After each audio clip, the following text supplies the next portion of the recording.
to those men or those women who think wrongly there is anything in Qur'an or in the Sunnah of the Prophet, tradition of the Prophet, allowing the Muslim to beat his wife or even his children, they are wrong.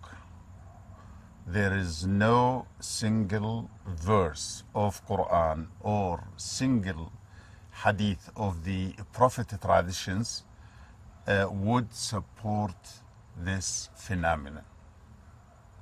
Some of them wrongly misinterpreted and understand the verse in Surah An-Nisa.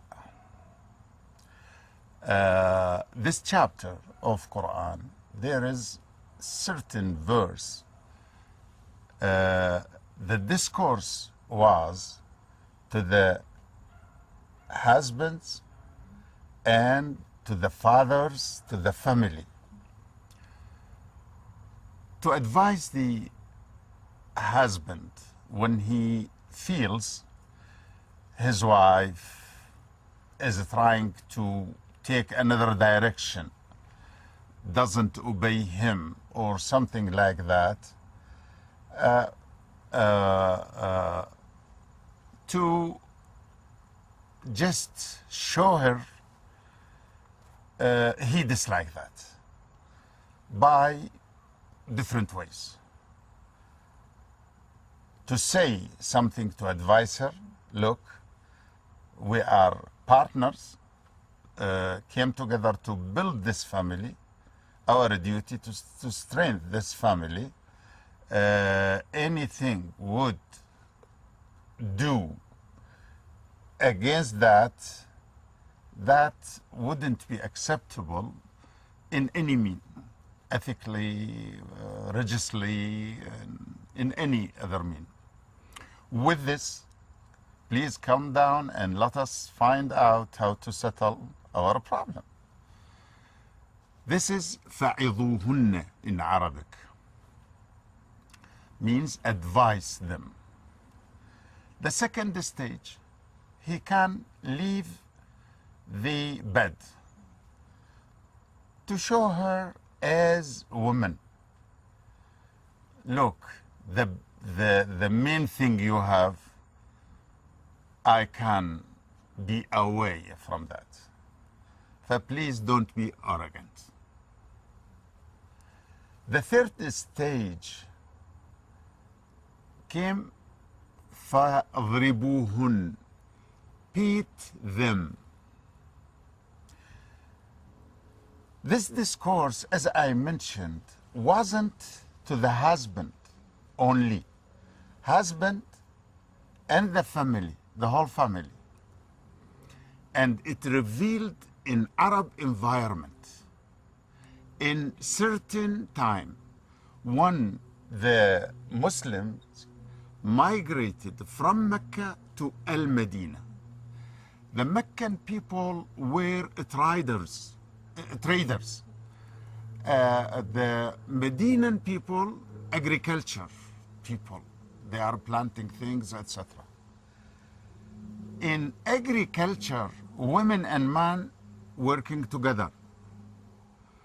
In the environment of traders, no, the man in responsibility, in the position, because it needs to travel, to go here, to go there, to build a kind of money, capital, etc.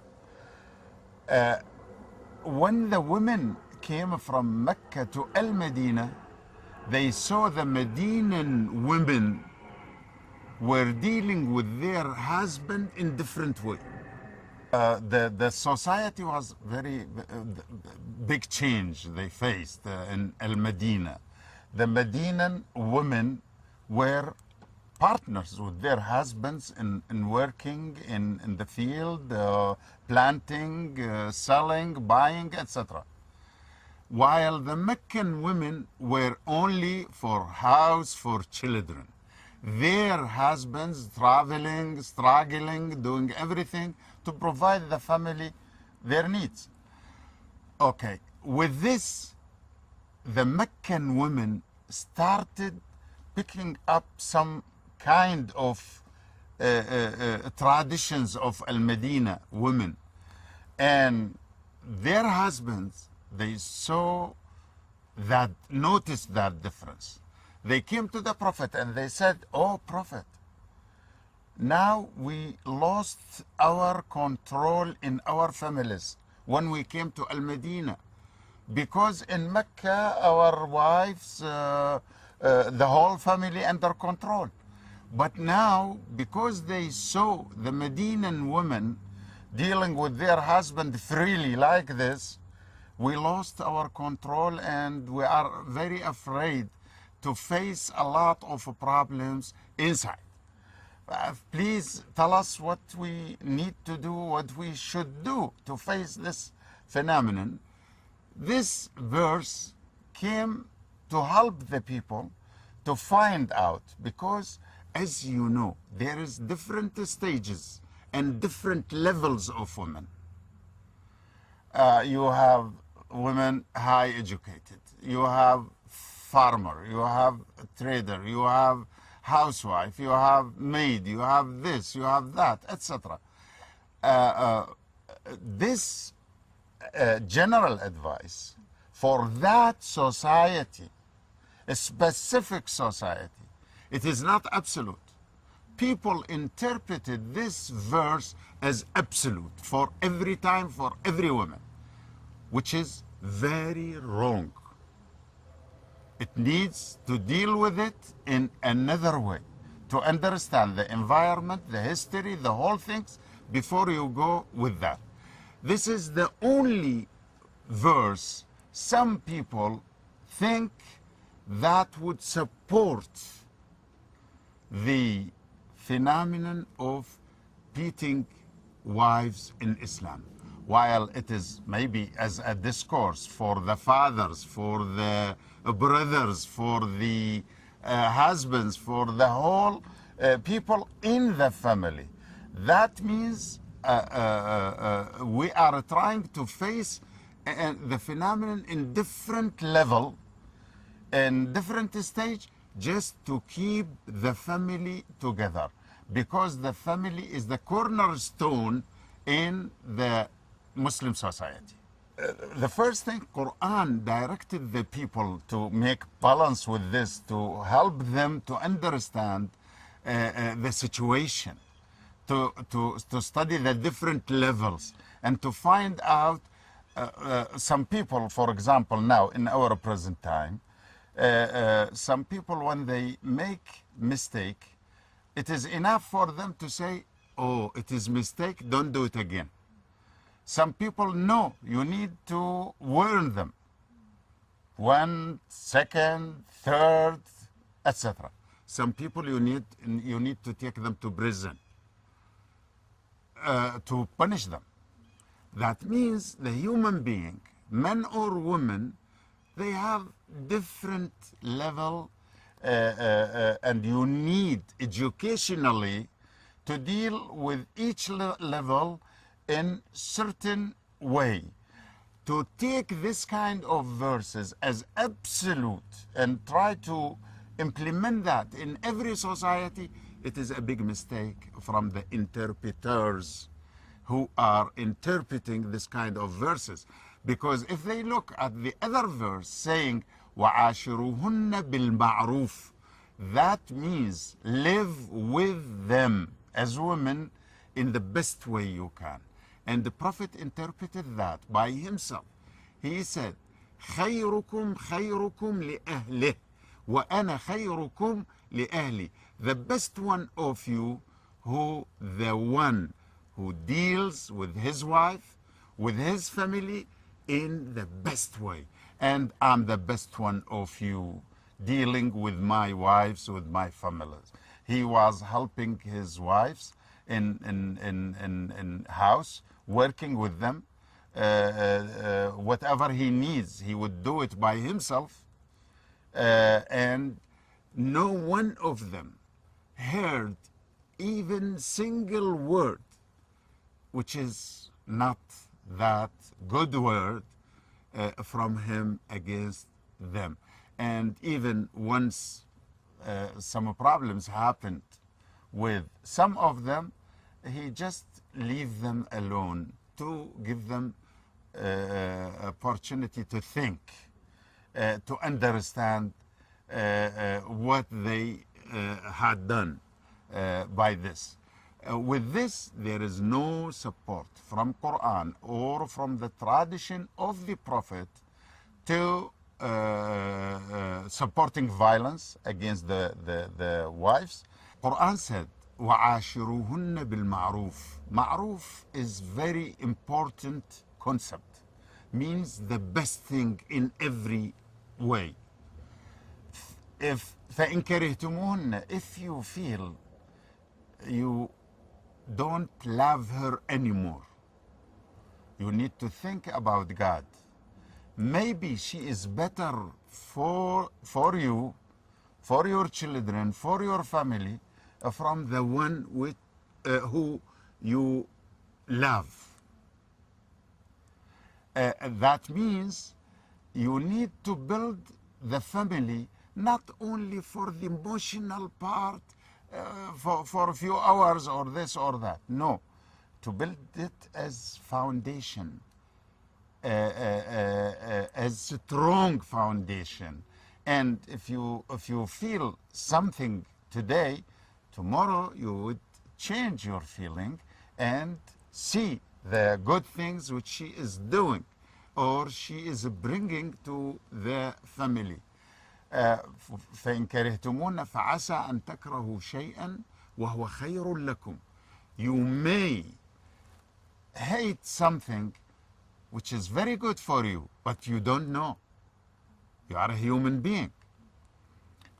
You need to deal with your wife fairly, nicely, in the best way. And if there is no way to continue, also there is certain procedure you need to follow to protect her life, your relationship, for the kids, for the family, for the relationship which you built through this kind of marriage. Okay?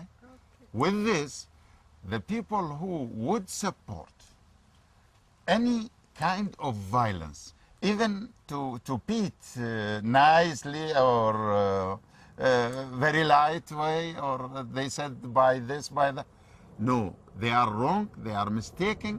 They didn't look at the verse in deep way. Some people, they think, okay, you have right to beat women, but try to be nice, to use siwak or like toothbrush or something like that. It is not to humiliate the woman. No, it is when you like to adjust your life with the woman, you need to use a lot of things, and you need to look at the situation in holistic way, not only to put your finger on certain thing and say that is it. No, psychologically, biologically, economically, pressure, even sometimes through the environment, through the weather. We would get upset when we wake up in the morning and look to see a gloomy day. We would feel bad about ourselves. That means when the relationship affected by any means, those two partners must work very hard together to reconcile their relationship. And I think the science of conflict resolution now, which it is growing and becoming like a good field, would help this kind of people to rebuild their relationship, their family. And the Prophet always was mentioning to his disciples, the best one of you is the best one for his family, for his wife. And he even about the sexual problem. Some people, they feel they have full right to even to rape their wives. No. Prophet, peace be upon him, prevented those people to do it in this way. He said, don't deal with your wife like donkey the whole day and come in the night trying to make love to her. No. You need to prepare her. You need to put her in the environment or the mood to accept that as very high level of expression, to express your feeling to your wife and your wife to express her feeling to you. The sex is not something like the animals. The sex in the human being life very different from the sex in among the animals. And with this, you need to be very careful. Prophet even gave them direction. How to hold her, how to kiss, how to approach, how to say nice word, how to give a nice smile. Even some of our fatawa, we allowed women to ask for divorce if the man doesn't clean up his mouth in the best way and she can't approach him. When he approaches her, she smells that his mouth or something, and she can't handle that.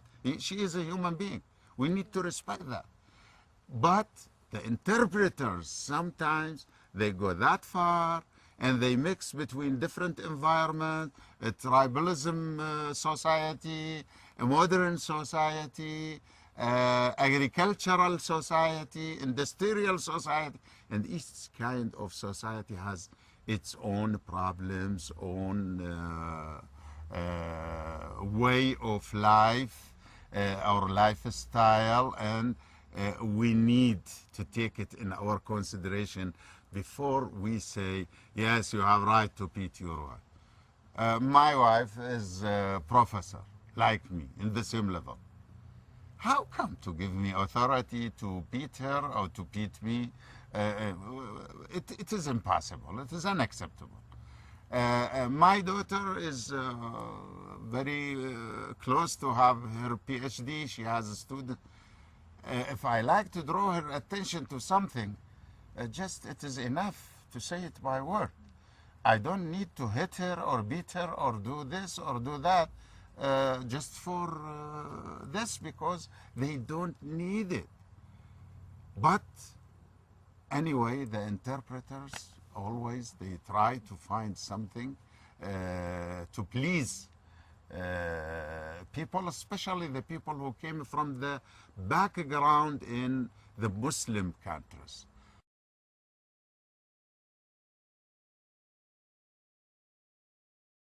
Verse 34 in the chapter of the women, which is the 4th chapter of the Qur'an, it's one of there's probably 10 verses out of the 6,600 verses in the Qur'an. There's probably 10 that in modern Western terms are problematic, and that's probably central. There's another one in chapter 9 which is probably a little more intense, and I think I personally, there's a lot of ways that we could look at it, but I personally prefer the way of Tahir ibn Ashur. He was a famous Tunisian scholar of the Qur'an. He said the verse was actually revealed to end domestic violence in a way that did not disrupt the Arab sense of self. And so he said, if you look at the verse, it says, if you have women that are in rebellion, it's actually they're refusing to pray, they're refusing to do things that are expected of them within a cultural norm. And that's why it will differ from culture to culture. So if they're going out with other men or something like that, and it says, if that is the case, then do this. And the first thing is to admonish them. Now, domestic violence is almost invariably a reaction.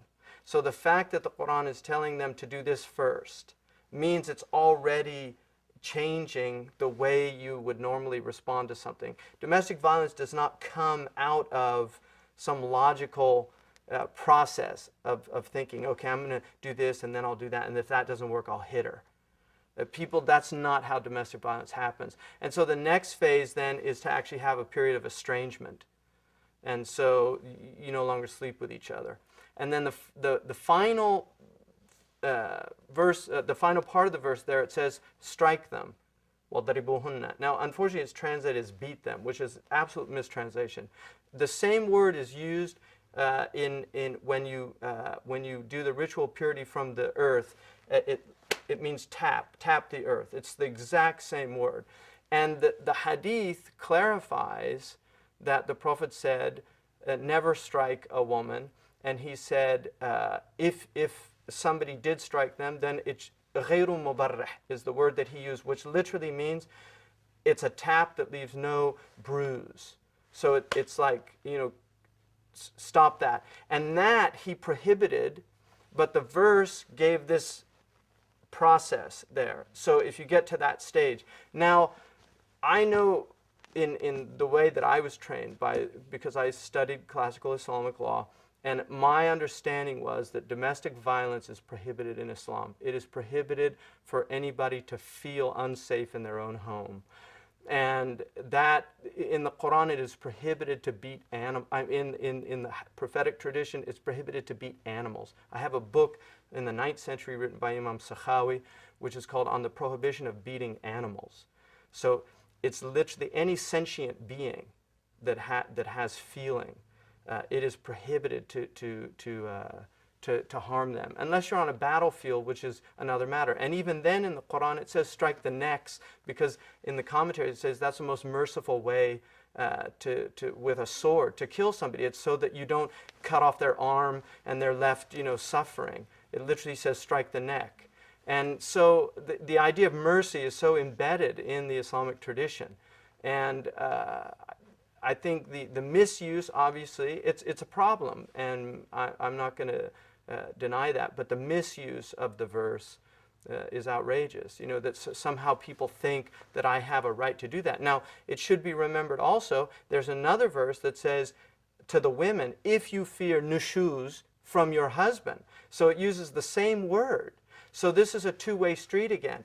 But there it says that she has recourse to redress that. In Islamic law, there's an understanding of an eye for an eye, a tooth for a tooth, unless you forgive. So if a woman had an arm broken, it would be permissible for her to have her husband's arm broken. She has that right to actually ask that he get the same. It's not encouraged. But my point is that the Qur'an really sees, it lays down this idea of, something, a wrong, if you want to redress that wrong, should be redressed with a wrong the same as it. And it's not two wrongs make a right. It's the idea of reestablishing some kind of balance.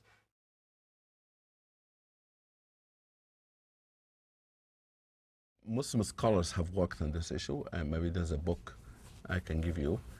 Written by a professor named Dr. Abdul Hamid Abu Sulaiman, who has interpreted this verse as nothing to do with beating. Because he took other verses from the Qur'an, because the word being used here, being used other aspect of it, means to leave them alone, to separate, to stay with them. Okay. That's one aspect. Even people who interpreted that this will be a physical, contact here. This verse talking about how men react when they see the woman with someone else in the bed. They may try to take someone's life. The Quran says if they want to stay in their relationship, he may, show his frustration by lightly hitting. But I do believe that if Prophet Muhammad, peace be upon him, said he never hit man or woman or a child in his life. All Muslims agreed on that. He never did that. And he said, he was told about people beating their wives. He said, that's not the best Muslims. He said, this is worse Muslims. If it's worse Muslims, how would you justify hitting from the Quran? He said, the best among you, the best of their family. I'm the best to my family. Okay. One of the Islamic school of thought, that if a man hit a woman, it automatically she granted divorce, especially if he hit her in her face. It automatically. That's completely disrespecting a relationship. Therefore, the Muslim scholars have addressed this issue, you know. And he said, Prophet Muhammad said in the beautiful saying of his, he said, how come a man will beat a woman in the morning and he sleep with her at night? He said, she's not an animal. And many people don't realize that. It's about human emotions and loving and caring. And in Islam, we've been told to love other people as we love ourselves. Prophet Muhammad says, no one become a true believer unless he or she love for the other person what they love for themselves. He says that the true Muslim, it is a person that other Muslim being saved from their hand and from their tongue. No verbal abuse, no physical abuse. He said a true believer, a faithful person, is a person that people, not only Muslim, people be saved, feel saved in their presence, of their property and their physical well-being. If he says that, and those two authentic resources, he said you will not be a believer. Okay? He said a true believer is a person, humanity, people, be saved from their physical, violence, being saved, and feeling the physical safety, and also feels being saved from their tongue. Therefore, no justifications. If you want to be a good Muslim, if you're going to a true believer, if you are really a man of faith or a woman of faith, you will never do that. Because Prophet Muhammad said you will never be a person of faith if you abuse physically, verbally other person. First of all,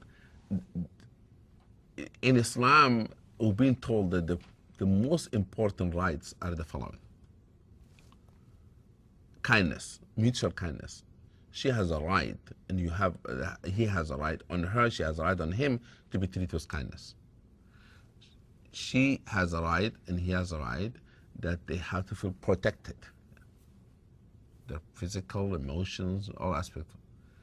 She has a right, he has a right that to fulfill the needs of one another. Mutually. Has a right, and she has a right to feel that being honored, her honor being protected in her present or her absent, meaning none of them should have an affair or violate the vow, marriage vows. Okay, she has a right more actually in this aspect of maintenance, of meaning the providing. He has to provide, and he cannot deprive her from his wealth, because in many society men are the breadwinners. I know in the Western it's changed. Sometimes a woman is a breadwinner, but but it's a responsibility of a man to provide. Those are the mutual rights. Now, intimacy is a mutual right, which is emotional, being affectionate, being loving, being caring. But intimate relationship has to be understood that it is an equal right. Many times you have men who says, whenever I request it, she's supposed just to say yes. And they're using some teaching of the misunderstanding a hadith from Prophet Muhammad, peace be upon him. So the woman had to respond to her husband. They abuse that. They saying that, okay, my desire as a man is higher than her desire. That's the argument, okay? Men think more about sexual relationship than women, or intimate relationship. Therefore, whenever I need it, she has to respond to it. No matter what her condition is. We say, you forgot that the person you're sleeping with, or you have an intimate relation with, is a person who have emotion and feelings. How would you accept, to yourself, how you really, respect yourself to have a physical relationship with someone who doesn't want it? And I quote them a hadith from Prophet Muhammad, peace be upon him. He said, don't let a man sleep with his wife like an animal. Let him have foreplay. Introduce her to the relationship, and then have an intimate relationship. And the reason I'm emphasizing on this, because this is a taboo. Muslims don't talk about that. But I want to talk about it because it's one of abuse, aspect of an abusive relationship. People don't realize it. But also, the problem of intimate relationship in the Muslim community, where they don't talk about it, that is that the understanding of the needs of one another, emotionally and psychologically, to be ready to be intimate. If a man or woman in that regard, but most of the time, of course, a man abusing a woman, verbally abusive, emotionally abusive, and sometimes even physically abusive, you expect a person to be caring and loving and provide themselves, make themselves available. You have to know there's a person have emotion that when they shut down, that emotions, they cannot be intimate. Intimate relationship is supposed to be a peak of showing the affection and love, and you want to be close to that person. You know, it is not just fulfilling one desire of one person. You know, a woman not there to provide service. You know, but there is to be loved and to love. Okay, and that's how they become intimate, and that's why Qur'an have used a very nice word for intimate relationship. It said, afda. Afda means you throw yourself in the other person. You give your best to the other person. Afda ba'dukum ila ba'd. You give a feeling, emotion, respect. You empty yourself in the other person, emotional-wise and physical-wise, and then you have intimate relationship. But you cannot just ask for, you know, and that's why Prophet Muhammad said that for men who used to come from overseas or from out of town, he used to take them to the mosque to spend the night. Because they've been there, you know, they used to travel with a camel and horses. They were there for 4 months, 5 months away from their wives. He kept them in the mosque when they arrive at night until the next day in the morning, because he doesn't want them to go and force themselves and ask for demanding a relationship with a person who's not ready for them. Therefore he said, go during the day. He kept them in the mosque to sleep in the mosque because there's no cell phone, there's no internet, there's no United Airlines, and so forth. You cannot book your travel and say, I'm coming this day. You just arrive, show up. Therefore, he said, you sleep in the mosque and then show up next day. That's very important. Therefore, I tell the Muslim men, don't ever tell me, oh, she's not coming to my bed. You know, she has to come to my bed. I said, you have to really to be a loving and caring person. You know, and if people they don't like to be intimate, because divorce has different level, by the way, in Islam. When people emotionally detach, that's the beginning of a divorce, by the way. You cannot help them unless they really to see the cause of why they become detached. He came to me and said, I'm demanding her to, we have not slept with one another for a year. That's why I forced myself on her. I said, but do you know why? I don't know. She said she doesn't like it. Okay, I said, there's a reason. If she doesn't like to be with you, then she has an option to get out of the marriage as well. You don't have to force yourself. You have to have respect to yourself. Say, listen, if you don't like me, if you don't want to be intimate, if you lost love and a feeling toward me, we can move on. But you cannot force yourself into your spouse. Unacceptable. I find it really outrageous that a man would do that.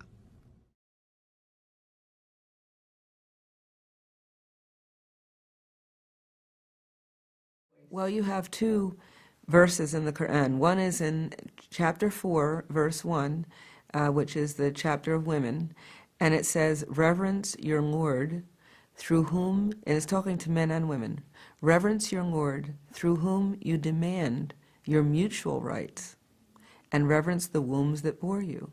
So it shows that there are mutual rights, and that each one of them can demand those rights, both men and women, both husbands and wives.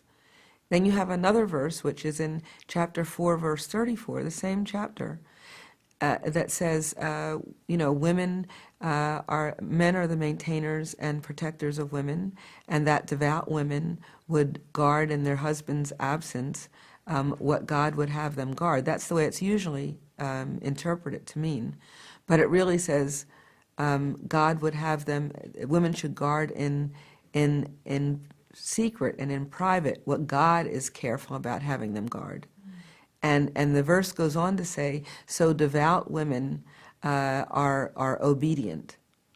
Now, traditionally it's been translated as obedient to their husbands, but actually the verse implies obedience to God, not a human being. So there's a lot of misunderstanding and confusion about the meaning of that verse, but it is the most misused verse in the entire Qur'an as it relates to women, because it's been used to the advantage of men, while it has not been explored and translated with fidelity to the Arabic, the original Arabic, that shows no obedience to a human being. It shows obedience to God, which makes all the difference in the world. Where is the focus? Is the focus on trying to please a man who is your husband, or is the focus on both of them trying to please God? And the focus of that verse is really on both of them trying to please God.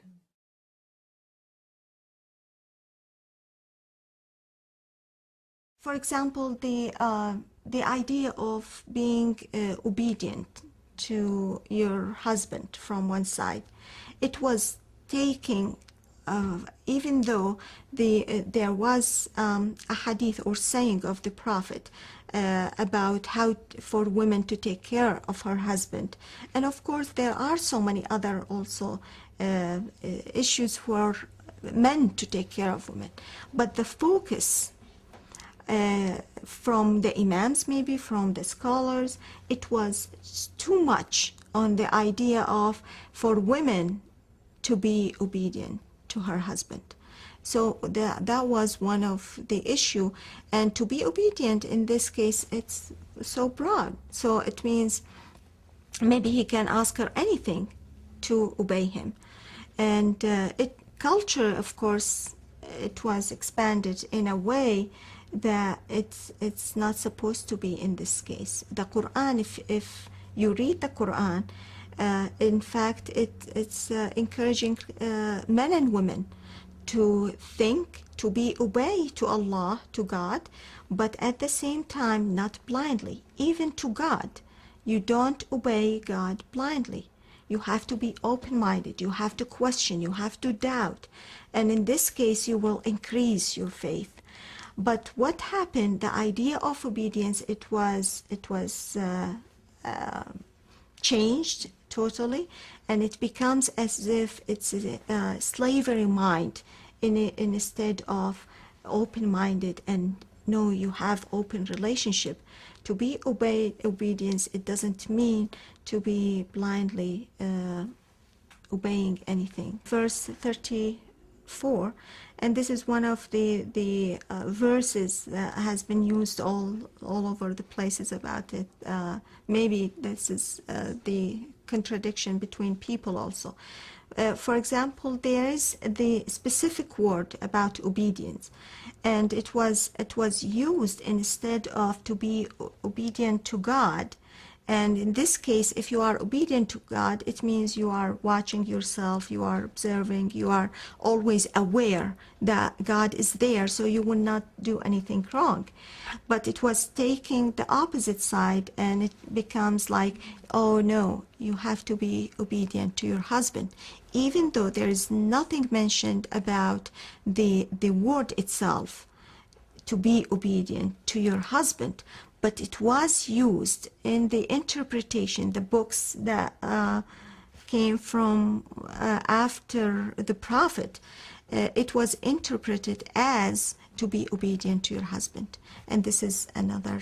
So from that, it was the focused most of the time on the wife to be obedient. And in fact, if we study really carefully the history of Islam, the position of women was decreased down the Prophet time, it was the top. Women, they were very active, they were open-minded, they were questioning, they were out there, they were leaders of the community, and that's what the Qur'an introduced to the Prophet. And even his wives, they were very active, they were very always in the community.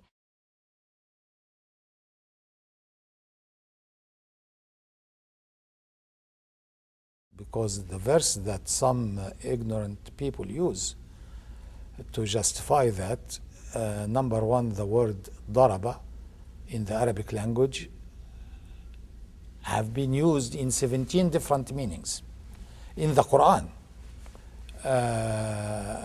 And it does not have to mean striking two objects to each other.